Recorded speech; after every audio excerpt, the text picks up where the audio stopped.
Kailee. Welcome to the show. How are you? Good. How are you? So good. Um, we had you on the show for those that are avid listeners and even maybe watchers of the YouTube channel. We had you and your partner Jacob live on the podcast a while back during the summer, and super excited to have you solo. We've had Jacob, who is your partner, solo on the show back last season, and really excited to have you solo now. It's been something that's been on my mind, and I just didn't do it for some reason. I just forgot to reach out. So our in-person session prompted me to do it. So I'm really excited to get some time one-on-one to learn more about you and give folks a chance to learn more about your expertise and your story. And I thought a good place to start would be your transition from, so you are a registered nurse. You worked in hospitals and have made the transition from working in that space to owning your own acupuncture clinic. You are a doctor of Chinese medicine, and I'm interested just to get your perspective and your story on that transition as it relates to, trends you were seeing, things that you experienced, and maybe how you felt like that transition would be more impactful, both for yourself as well as the folks that you are trying to help from a health perspective. Yeah. So like you said, I went to nursing school in undergrad and started out working, doing all the clinicals in hospitals and everything. And was always intimidated by nursing for some reason and just like being in the acute care environment. But I knew I wanted to help people, and I knew I wanted something where I could work with anyone, travel, good job security, and that nursing provided all of that, and just making a difference. But then I worked in long-term care for a little bit in Hawaii. And then I was in Seattle for a few years, worked at a hospital out there, and worked on a neuro step-down unit.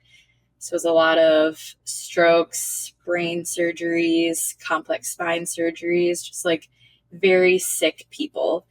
And jumping ahead a little bit, but looking back at what I know now, if those patients had been able to receive acupuncture and different modalities, like from Chinese medicine or just different holistic remedies, it's so like sad now because it's like they could have benefited so much from that, because acupuncture, this works on the neurological level. So those patients, if we could have gotten them this care immediately, it could have helped, honestly, like rewire their brains potentially. But anyways, that happened. And then I moved back to Minnesota, and I was working on an orthopedic and medical surgical floor. And that was a travel nurse assignment. And while I was working at this hospital, there were a few acupuncturists that worked inpatient. So they were working bedside with the patients. And I started talking to them and learning a bit more about how I could combine my background in Western medicine with doing more of the acute care side of things with something more holistic with Eastern medicine. And I had always known, even when I was in nursing school, that I wanted to pursue something around like nutrition, something more integrative and holistic, that wasn't just focused on pharmaceuticals, surgeries. And I didn't know exactly what that was, because even the registered dietitian world is still very heavily rooted in,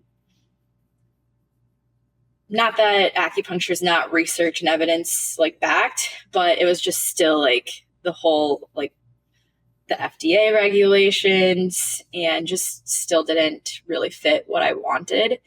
And when I found acupuncture and Chinese medicine, I learned that I could be talking about movement practices and food therapy and lifestyle changes, and just really looking at the whole person. And what I had been part of in the Western system was, you come in for a headache, and we're only going to look at your head. We're not going to ask like a ton of questions. We're just going to give you a painkiller to numb the pain, but we're not actually going to figure out like why are you actually having this headache? And I'm a big believer in we need to look at the whole person, because we're not just a head, we're not just an ankle. We're a whole human being that has all these parts that all work together.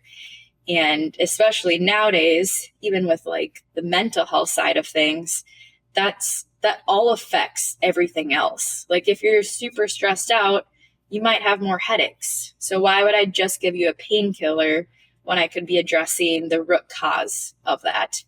And that's really what inspired me to get into this medicine, was more so looking at the root cause of things instead of just like the symptoms and the branches. And just something I've always been very passionate about, with the preventative side of care. And I just didn't see the whole preventative side in the hospitals. I mean, from the food that we were feeding our patients, it was like, well, no wonder they're not getting better. I mean, people, if you look at the tube feedings and stuff that our patients are getting, like the first ingredient is high fructose corn syrup, and then it just goes from there. And it was just like flabbergasting to me to be like, how is this medicine? And not to put down MDs and stuff, because this isn't part of their training, but most of them that I've talked to either take 0 to 1 nutrition class. And again, I'm a big believer in food as medicine, like what you're putting into your body. That's your fuel. That's the fuel for your car, for your mind, for everything. And doctors just aren't learning that stuff. And that was always just, again, mind-boggling to me, when that's like one of the most important things to me. So that's kind of then what led me into this field, where people care about those things and what you're putting into your body, what you're putting into your mind, the community you're with, all of those things. So my long-winded answer to your question. No, it's great. I appreciate you taking the time to unpack that, because I think, it brings up several really important, I think they're important points. And one of them is that everything is connected, right? Like the place that this shines the brightest or shows up the most for me and some of the work that I do, and I'm sure for you as well, is like when somebody has like a mobility issue, right? So for instance, like you and I are both runners, and you're an ultra distance runner, and I have, I am as well. And so like hip stuff, right? Like, oh, my hips are tight, or my knees are like a little tweaky or whatever. And then we just are like, people are like, okay, what's wrong with my knee? Or what's wrong with my hip? And I'm like, well, it's probably upstream or downstream. Like it's almost always because of some sort of imbalance elsewhere in your body that is just manifesting in that area. Like unless you actually like hurt your hip or hurt your knee or hurt whatever part of your body that we're talking about, in terms of like you fell on it or you twisted it or whatever, like it's typically something else, right? It's a supportive like mechanism or mechanical thing. And it's still that's just not how like we're wired to think in the Western world, right? Like my knee hurts, fix my knee. And like we should probably address like your posterior chain strength imbalances because of X, Y, and Z, or your like anterior tib is tight. And they're like, no, I'm just talking about my knee. And I'm like, but I'm, right. And so there's this disconnect. What I'd love to like unpack that more. Like what are some examples, or like, how have you seen the like combination of those things, and not specifically with like mobility practices, but just with like, combining food and movement and all of these things that you work to bring into with your patients. Paint that picture for me. Like what does that look like when someone comes in versus like what are the outcomes that you see when we start to look at how we move through life in a more like combined fashion versus like all these silos? Yeah. Well, for one, when people come in with like depression and anxiety, for example, I'm right away asking, how much sleep are you getting? Do you have a bedtime routine? Are you getting quality sleep? Do you get outside in the sunshine every day? Like, are you exposing yourself to the outdoors? How much time are you spending on your phone? Are you getting movement? And I think a lot of times people don't understand that even just the basics are so impactful. And again, like just from what I've personally seen, like in my own appointments with MDs, and just again, like what I saw in hospitals, is those things aren't being addressed.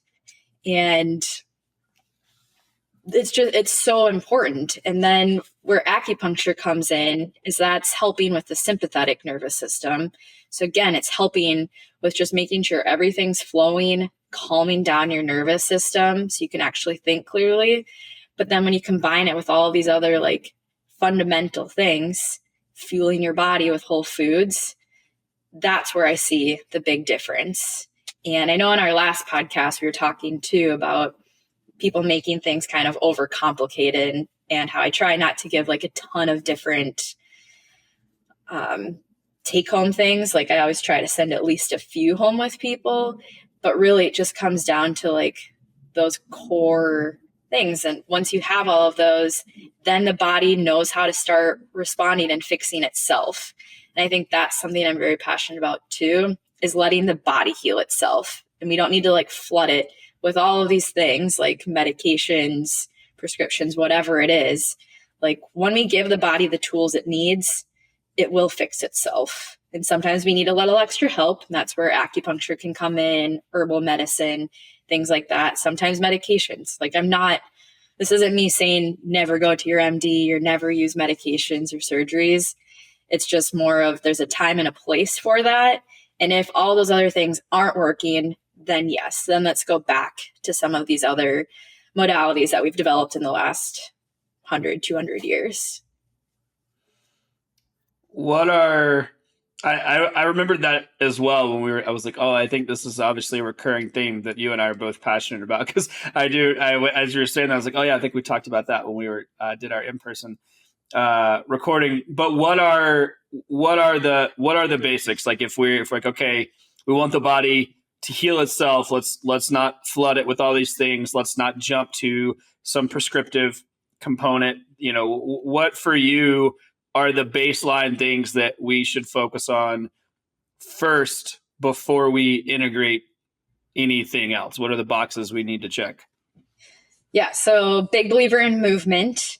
If you're not moving your body during the day, things become stagnant. Your blood's not moving, your heart's not pumping, things aren't going into the brain. So that's like one of my number one recommendations. Move in any way that you want. Doesn't need to be running a marathon, just whatever you like. 2, surrounding yourself with like a community of like-minded people who make you a better person. That goes along the lines too of like, if you're putting a bunch of junk in your body, you're going to feel like junk. If you're surrounding yourself with people who make you feel bad, you're going to feel worse about yourself. And that goes to the mind. Like if you're in a good community, then you're going to want to move more, eat better, which then brings us to the whole foods and nutrition. What you're putting in your body is like, I can't stress it enough how important it is. If you go to McDonald's, you're probably not going to feel good about yourself after. Whereas if you're eating a salad or a soup or something that you made, something that you're actually cooking with your own hands too, that's going to literally like raise the vibration in your body. I'm not trying to sound woo-woo, but it actually has such an effect on your entire life. And then I would say sleep is the other huge one. And if you're not moving your body, if you're not eating well and exercising your brain, body during the day, maybe you won't be as tired at night. But if you're practicing all those other things, then ideally you're going to get quality sleep because you're just going to be tired. And I like to think back to like our ancestors and stuff a lot. And if you think about it, they were out on the farms all day. They were in sunshine. They were moving their bodies. They were eating foods that they had grown on their farms, just basic whole foods. Then at night, it would get dark and they would have no choice but to rest and then go to bed. So their circadian rhythms were not thrown off by our electronics, our blue light, our artificial lights, and they were tired because they had been working all day. And then they would wake up when, the roosters or the light would come out again, and then they would start their days. And again, I think we've just overcomplicated all of these things. And so it's like, just go back to those basics. And I am a believer that 90% of our illnesses and things that are going on, like all of the chronic diseases and things that we have, could be resolved just from that stuff. And maybe I'm naive in saying this, but just from what I've seen, like personally with myself and then with my patients and just research wise and things I've like looked into, that's what I've noticed and what I highly recommend for people. Yeah. It reminds me of, and I'm sure you've probably seen it, was it the Blue Zones like documentary, right? And there was a book about that, and this guy did all this research and stuff, and I won't go down that rabbit hole, but I thought it was really interesting is that I when I talked to people about it, like before they watched it or read the information about it, they're like, oh, like I'm looking for like the secret hack, the magic like pill, the thing that I can eat that everybody eats that makes these people live for a long time. Like it's the secret to longevity. And of course he goes to all these different cultures and all these different places and different climates and different things. And the two things that were the staple and really the thing that seems to be the through line is consistent moderate movement and community, right? Like some of them ate pasta, right? And people are like, oh, well, it must be grains. Like we can't eat grain. They're like, no, it can't. It's not that.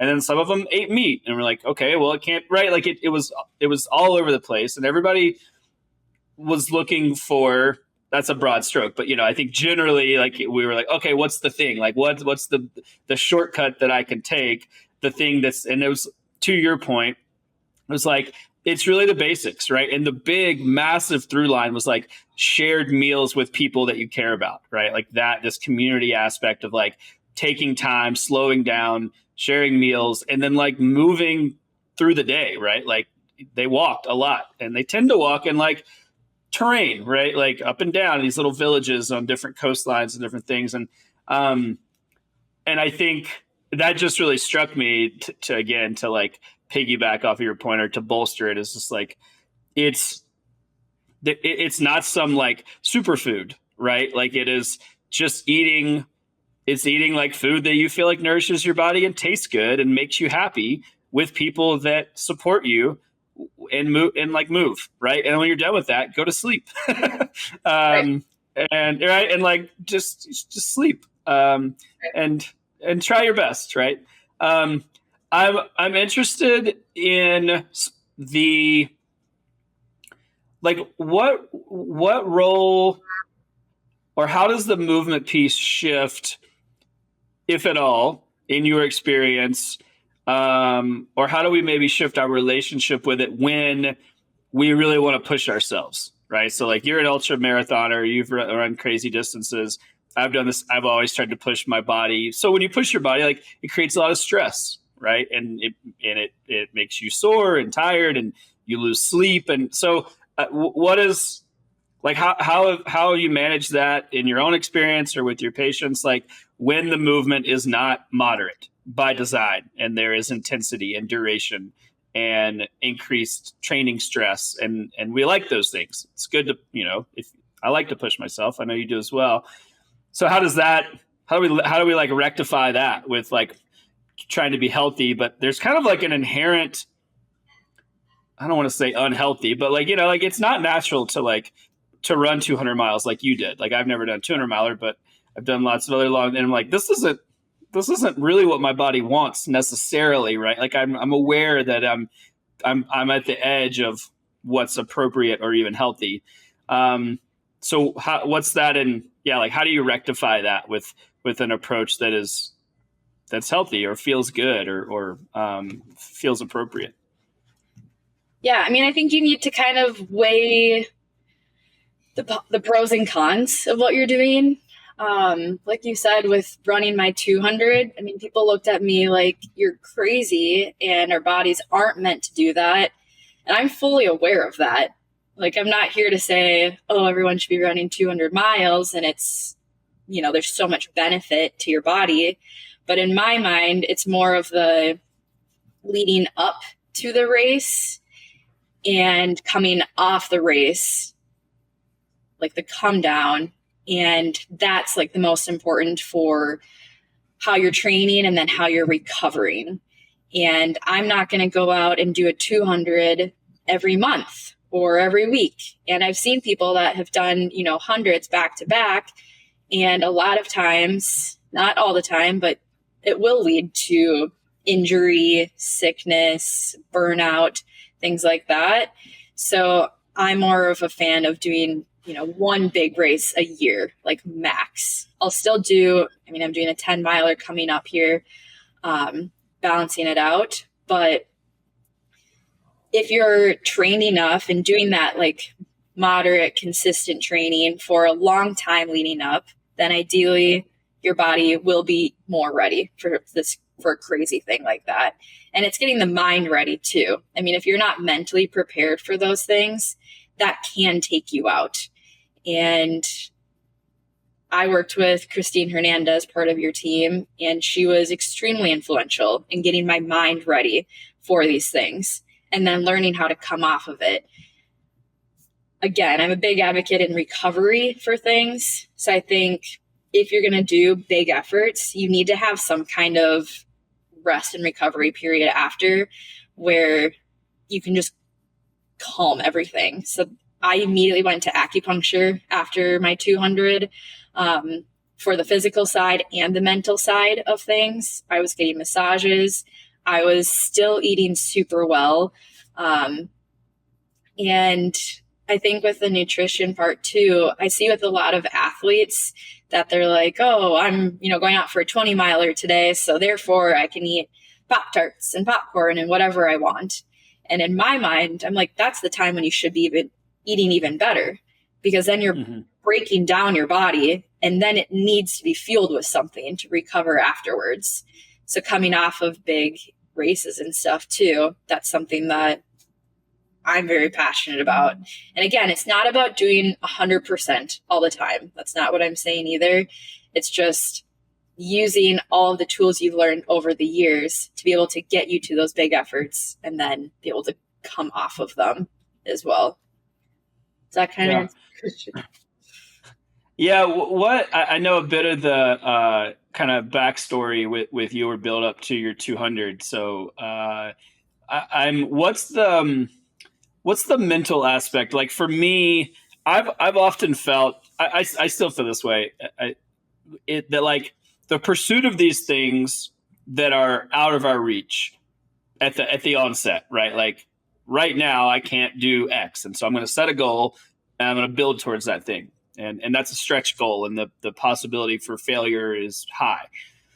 The pursuit of that thing really, and the value intrinsically that it has, is over and above any like fitness component, right? Like I always say, like fitness is a really cool byproduct of doing these things, because the benefit that I recognize and I'm most passionate about, honestly, is like the commitment to that thing, like the mental component, and what it kind of pushes me to do from be it from like an athletic identity perspective, be it from like a discipline perspective, be it like the list goes on. And then en route to like solving all those kind of things and getting, like, I am also getting more fit, and that's cool. Like it's nice to be fit, but I always see that as like a secondary or even like tertiary component of this. So I know behind the scenes when you were training for your 200, like you were also starting a business, your acupuncture practice. And I know what it takes to start businesses. I also know what it takes to train for long distance races. And I'm like, holy shit, that's a lot. And so, and you did it, both successfully. And so I'm curious, like, what was your, outside of just like the execution on the physical side, which is important, what were some of the mental practices before and after that you leveraged, or like how you utilized discipline to make sure that the pursuit of that thing was actually valuable, right? Because the other way that could have gone is it could have just burned you out. You could have just been miserable and tired and gotten through it and been like, screw this, like this, right? Like, and I think that happened. I mean, I see that happen a lot with athletes or with just people in general. There's too much going on and they just shut down because they're not finding any real intrinsic value. It's all externally, outcome based. And so it just starts to lose its luster. What was that mental piece for you, or if that's not the appropriate words that you would use to describe it, I'm interested to like hear your perspective on everything outside of the physical. Well, like speaking of business and fitness, I think part of the reason why I love ultras and doing these distance events is because I learned so much that's directly applicable to my business and to entrepreneurship. All of the practices that I learned with Christine and with mindset things, now that helped me to start my business because I started to believe in myself and believe that I was, meant in these places that I never thought I was before. I, have been running since high school, but was always one of the slower ones. And I've never owned my business ever, but I was always an extremely hard worker. And I think just, again, doing things like repeatedly for a long time, like these are not things that happen overnight. And I think sometimes people get into their heads like, oh, you just like went out and ran a 200 miler, or, oh, you just went and like started your own business. And it's like, no, these are things I've been working on for my entire life, basically. And it takes a lot of hard work. And then I think it was just the 200 that was just a byproduct of all of that hard work. And the business was a byproduct of having all these connections that I built over the years and going to lots of school. And the mindset piece, like I mentioned, I had to do a lot of work in believing in myself. And again, like believing that I belonged. That was like a huge thing for me. And I'm big into mantras and stuff as well. And those are things that I use throughout all of my races. And that's something Christine like has helped me develop, and things that like are meaningful to you. I mean, things that like my mantras might be completely different than yours, or my mindset practices might be completely different. So I think it's a very individualized thing as well. But I listen to a lot of podcasts, and everything that I'm putting in my mind and what I'm surrounding myself with, especially leading up to races, I am extremely careful on who I'm spending my time with, what kind of music I'm listening to, what kind of podcasts I'm listening to, what kind of shows I'm listening to.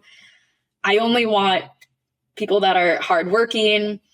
Positive is kind of a hard word to throw around because I don't want only positivity, but just like people that are like willing to work hard, I guess is what I'm doing. And like people that are going to be uplifting to me.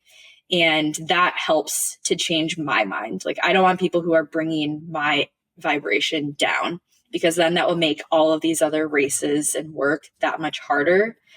Lots of journaling, things like that, and talking to people who have done these things before me. And again, these are all, once you then hit these milestones, then the ceiling just starts to lower more. And then then I try to reach then for the next thing. And it's another thing I work on, is to not immediately then go for the next one, and to try to sit in your accomplishments as well. So I do believe that's a huge part like of the mindset thing too. But just, once you hit these things, it makes everything else feel achievable or more achievable. I love that. I think it brings up something that I've talked about a lot, and it's something I've recognized more and more as I go through life, specifically with athleticism, but with anything. Certainly in the business and entrepreneurial space, but it's like the value of the support and really like buy-in from the people around you, right? Like it really does take a village. And when I tell people, like when I'm talking to athletes, I say this all the time. I'm like, before you set this goal, like you got to get everyone around you on board, because it's not just about you, right? Like you have to have um, everything from just the kind of actionable, like tactical piece, like, how do you balance training with your life, right? Like, how does that get scheduled in? If you have a partner that you have, shared responsibility, there's lots of moving parts in life. And so if you got to get a long run in or a long ride or whatever you're doing, like when does that happen, right? Like who takes the load when you're not available? And, so there's some very real like life conversations, but also just that like belief and support, right? And being around people that recognize the value of that thing and aren't bringing you down. And that's something that I've really focused on in the last several years. It's like, I'm not interested in being around anybody who is like, who's playing small, right? So if I tell somebody something, I'm like, I have this idea, or I'm going to do this. And they're like, oh man, like you're working too much and you're just doing like, no, like I don't want that energy around me, right? Like now I am certainly okay to be checked, right? If there's feedback, I'm open to that. But I want to be around people that are excited to push and excited to, understand what's next and what haven't they accomplished. And I think that's just such an under appreciated, or even like kind of we don't talk about it enough, like the value of that thing, right? Like the value of really having that like shared buy-in. And I guess it really takes us back to community too. But I think I always advocate for like identifying who those people are. And it sounds like you do the same thing. It's like, then like be in those people's circles as much as possible. Right. And we talk about when I'm doing leadership development work, we talk about the ripple of influence and like how you allocate your time and like how you think about where that energy is like flowing back to you versus where you're just pouring out. Right. And so like you start with like, we call it your three. And it's literally like the three people where you get just as much support in like coming back to you that you get coming out, right? So I call them like your ride or die, right? That's the people that like you call in the middle of the night, no questions asked, like those are your folks. And then as you get further away from that center, you get a few more people, right? Then it's like 12 people and 48 people, and those numbers can vary. But I think it's really helpful to identify like who those people are and spend more time with them, right? Because I think we spend a lot of time on the periphery and feel beat down and feel kind of pulled in lots of different directions. And the fact of the matter is like those people probably just aren't people we should be taking advice from, right? They're just not our core people. Like, do you get that specific with it, or like in your own way? Like, it sounds like you're very methodical and very focused on like who gets that time. Is that like a practice of yours, just something you found valuable from like a community curation perspective? Yeah, I think it's definitely just something I've developed over the years, and just finding, because I've also realized like it can change at any time too. I mean, those three people, like you said, it doesn't need to be that for forever. And I found that as I go through seasons in life, and even when I'm training for different things, when I was training for the 200, my crew or team was maybe different than now with training for more of like a road run. And I think we need to understand too that there's, like I said, there's different seasons, there's different times for everything. We're going to be changing as people. And if I'm more focused on my business, then I'll have my business people that I can talk to and those mentors. But at the end of the day, I mean, I think it's just more about just finding good humans to surround yourself with. And once you start doing that, in my mind, it just becomes that much easier. But I do think for a lot of people taking that first step, whether it's, you have your crew from college or whatever it is, and realizing like, okay, we're going different in different directions, and that's okay. And just being able to be flexible with it. Mm-hmm. Yeah, totally. Yeah, I think the seasonality of that is really important. Like we all tend to get, stuck, right? We're like, this is it. Like there is a time and a place, and you have to be adaptable.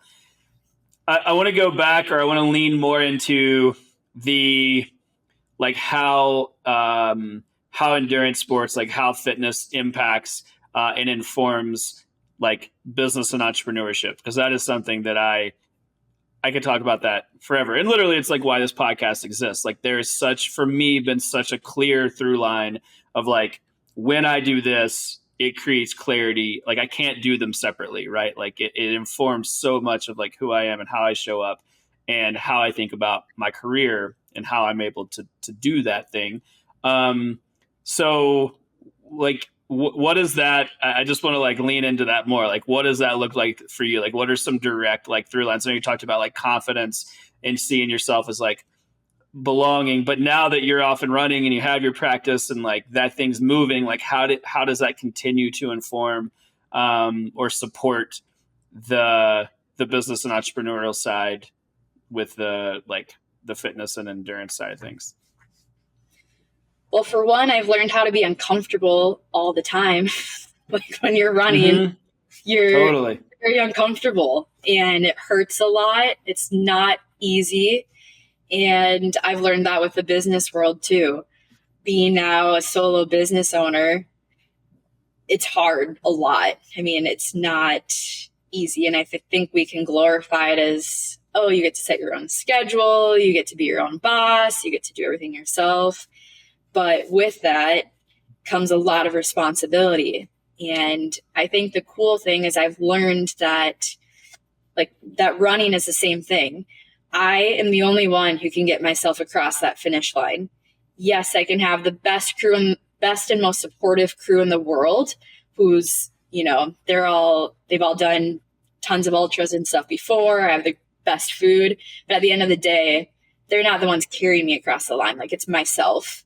And same with a business. I can have a great set of mentorship. I can have all the money in the world. And at the end of the day, if I'm not a good leader and a good business owner, my business isn't going to be successful. So I think that's one of the big parallels that I've seen. And just knowing that it's some days are going to feel great. I might have an influx of new patients. I might have really good outcomes with the treatments that I'm giving. Just like I might have really smooth days of running and a good like training block. And then other times you're like, wow, I'm terrible. Nobody's going to want to come back and see me. And it just feels really, really hard sometimes. And you just question yourself, like, why am I doing this? Like, I don't need to be. I could go back and be working as a nurse right now, again, with a good, solid income, good benefits. It's respected. But I choose to put myself in that uncomfortable position day after day. And just like with moving my body and doing strength training, running, all of those things. I love that. I couldn't agree more. And I've heard entrepreneurship in particular or specifically described as like the ability to continue to do something without visible results for longer than anyone else could put up with it. Right. Like this, like, and I think that's to your point, like that's very much how I see the endeavor of like, of fitness, specifically like lifelong sustainable connection to like a consistent movement practice, like making this a part of your life and knowing that like for me there's no end goal, right? Like it will be punctuated by races or goals that I have, but I'm not going to stop, right? And so I show up tomorrow and I do the same thing, right? Or I push myself in some different way, or I do, and I'm not going to see any results from that, right? I am no more fitter because of the workout I did this morning than I was yesterday. It is the cumulative effort over much longer periods of time than we truthfully would care to admit, right? Like that ultimately lead to success. And it's the same thing with business, right? It's just this like what I did today probably doesn't really move the needle, right? It's what I do this month or this quarter or this year. It's stacked over years and years. I also love the analogy, and I don't think that I've like maybe even put that final point on it, but it's in terms of like enjoying the good days, right? Like you have with training, in my experience, right, there's like a handful of days a season where you're like, it clicks. And then every other day, like you don't necessarily feel like shit, but you just do it, right? Because you've said you're going to do it and you develop the discipline to show up, and that's what it takes to move the needle. And so you do it. And it's the same thing with business, right? It's the same thing with entrepreneurship. Is like, you have those like high point days, and those are great, but realistically, right? Like they're probably few and far between. Certainly, like the big wins, the big like milestones, the big. How do you? One of the things that I am horrible at is celebrating those wins. So I know this about myself. I'm working on it, but it's important, right? Like, but also like not to put too much emphasis on it so that when it doesn't happen again, like you're not destroyed, right? Like if you don't tomorrow feel the same way about training, you're not going to be like, well, screw this, I'm out. And I think it's the same with work. So what's your, like, how do you celebrate? Like, how do you make sure that those milestones that they're represented appropriately, you enjoy them, but also are able to like get back to work, so to speak?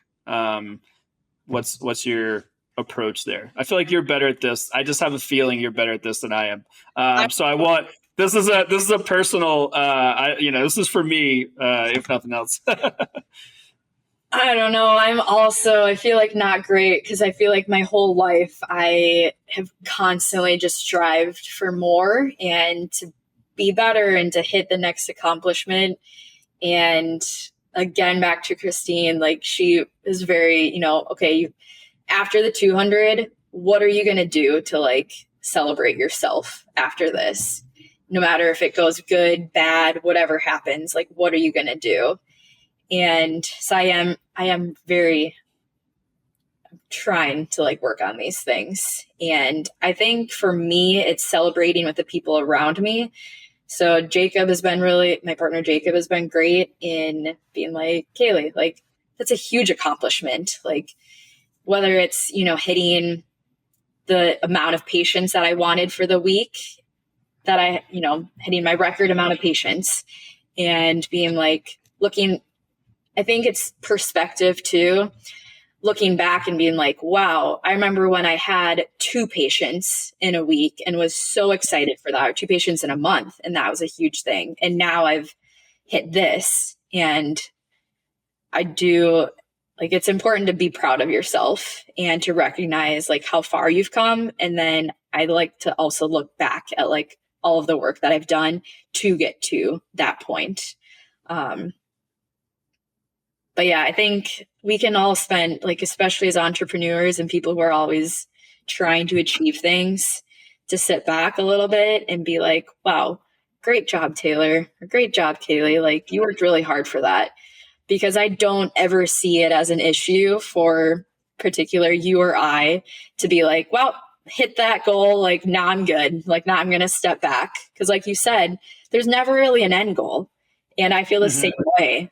With my 200, people are like, what's next? And while I still don't know what that exact big next thing is, I knew that wouldn't be my last thing ever. And Jacob and I talk about with our businesses. I mean, yes, I have, this business, Dr. Kailee Acupuncture now, but that could morph into something completely different in the next 10 years.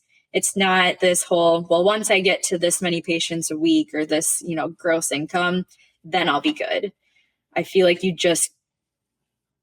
keep just expanding that and raising the bar more and more.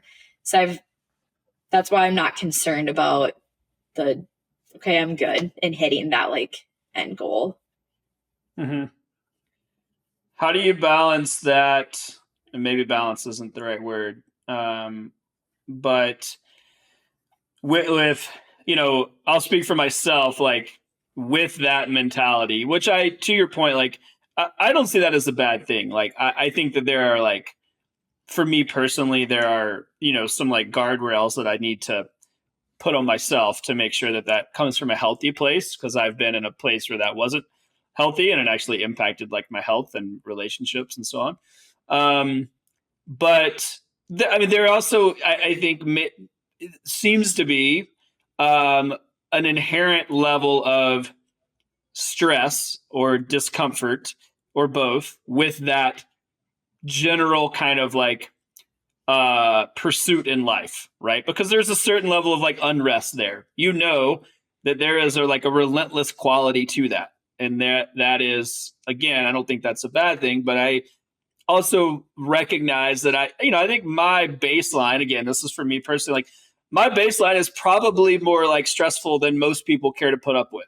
And so my question is, or like how do you, one is like, does that resonate with you at all? Or, is that just a me thing, which I'm perfectly able to accept?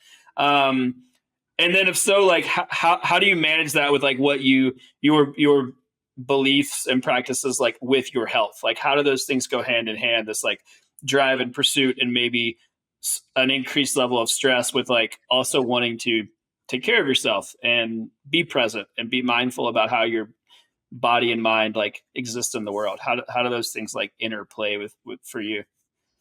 Definitely not just you. Definitely feel the same. That makes me feel better. Maybe just us two, but at least there's two of us. But I've talked to lots of other. Yeah, I think it's a relatively. Yeah, we're not alone, Kailee. I think there's others. We're not alone. But yeah, I mean, with being fitness people and business owners, we know that there's always going to be work to be done.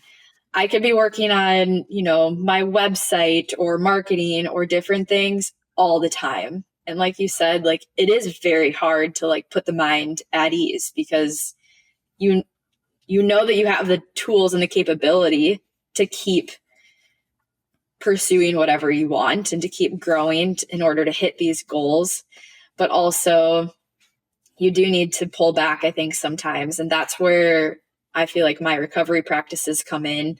Things like acupuncture, going for a walk, spending time with family, cooking a good meal. And it's hard because I feel like my mind never turns off from all the things that I can be doing. And I think that's something I've always tried to do. But I think also I'm not wired like that. And I know you and I talked about this too, about how we're not the people to just sit on the couch and watch Netflix and turn off the mind for a while. That makes me more anxious to do that. Whereas if I was, cooking off my task list or cleaning or whatever it is, that's how I can rest and kind of take the time away from always pursuing the next thing. And again, I think everyone's different with that. But even for me, going into the outdoors and camping or being by water, like that's when I notice my mind like truly slowing down. And I'll still get business ideas and stuff that will pop into my head, but then I'll immediately put it into my notes app on my phone and be like, okay, now I don't need to think about that for a little while because I already wrote it down. I'm good, can set it aside. And yeah, I think just realizing like we're never truly going to be off. Like that's the nature of our personalities and just kind of what we signed up for with fitness and entrepreneurship. Totally. Yeah, that's great. I mean, I appreciate you saying that in the sense that I just think it's, for myself and for others, listening, there can be kind of an inherent, I think, just like push and pull with this like pressure of what we think we should be doing and what we maybe see others doing versus like what feels appropriate for us. And I think it's different for everyone. Like, I think rest, I think if there's, maybe if there's like no other takeaway from this episode, and there are many great ones, but it is like, understand like what that is for you, right? Like it took me a long time to recognize that like sitting on the couch didn't make me feel better, right? Like there are other ways for me to rest and to shift my thoughts and my mind to be in some version of relaxation that is not like hanging out watching a movie. Like I doesn't, I could do that maybe once a year. And otherwise, like you said, it makes me feel anxious. I'm like, I don't like this feeling. I don't want to sit here. And I think we have to find what that is for us and lean in and know that, like, especially with the how pervasive it is to get other people's inputs, right? Like other people's approaches via social media and the internet, right? Like you type in anything and you can think you're doing it wrong, right? They're going to be like, oh, like do this and not that. So like find your lane, right? Like do your thing and like lean in and be confident in that and work to like do it well. I love that. Any like final takeaways? Like if you want somebody to walk away with one thing from our conversation, what would that be? I think at the end of the day, just do what feels best to you and really just listening to your body. And like you said, not like it's okay to take all these like different voices and opinions, but if you really don't know where to begin with your health, like going back to the basics, like I talked about, sleep, movement, your community, and food, and just really focusing on those things. And then everything else is just an extra and the cherry on top. I love that. That's perfect. Well, thanks, Kailee. We appreciate you. Thanks for having me. Yeah, it's been fun. Agreed.